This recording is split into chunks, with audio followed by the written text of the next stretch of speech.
এটার এনআইএ হওয়া উচিত। এটা কেন হয়েছে? ঠিক নৈহাটির ক্ষেত্রে যেমন আগের সিপি বলেছিল যে গুলি চলেনি, ওখানকার এমপি এমএলএ বললেন গুলি চলেছে। এক্ষেত্রেও রানাঘাট পুলিশ ডিস্ট্রিক্টের এসপি বলছে যে এখানে ট্রেড লাইসেন্স ছিল না, আর এখানকার মিউনিসিপ্যালিটির চেয়ারম্যান বলছে ট্রেড লাইসেন্স ছিল, ট্রেড লাইসেন্স যে কেউ চাইলে আমরা দিয়ে দিই।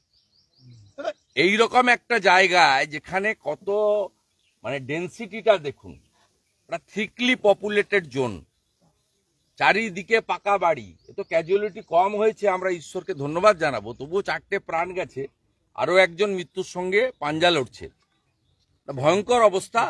এবং কমপ্লিটলি কল্যাণী মিউনিসিপ্যালিটি, পুলিশ এবং রাজ্য সরকার এর জন্য দায়ী।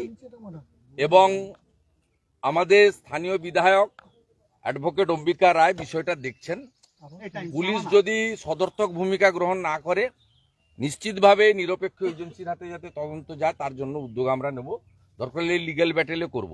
দেখুন, ওনারা তো সবসময় এই ধরনের একটা, এটা হলে সিবিআই চাই, এটা হলে এই চাই, এটা হলে মুখে কেন্দ্রীয় এজেন্সিগুলোর নাম বেশি শোনা যাবে।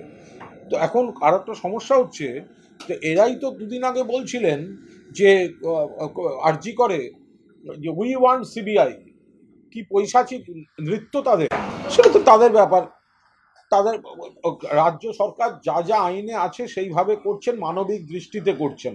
এবার তাদের যদি মনে হয় যে তারা টাকা ছড়িয়ে, টাকা দেখিয়ে, ওনাদের কাছে অনেক টাকা, ওনারা এই টাকা ছড়ানোর রাজনীতি বা টাকা ছড়িয়ে বিভ্রান্তি তৈরির রাজনীতি করবেন, তো সেটা মণিপুরে যাক না। শুধু মণিপুরে যাদের ক্ষয়ক্ষতি হয়েছে, যার জন্য মুখ্যমন্ত্রীকে ইস্তফা দিতে হচ্ছে, এর থেকে লজ্জার কিছু হয় না।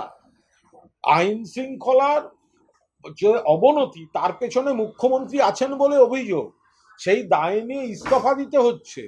তো সেখানে একটু গিয়ে ক্ষতিপূরণগুলো দিক না বিজেপি।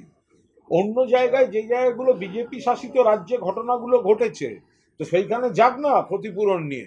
এখানে রাজ্য সরকার যা যা কর্তব্য সব পালন করছেন।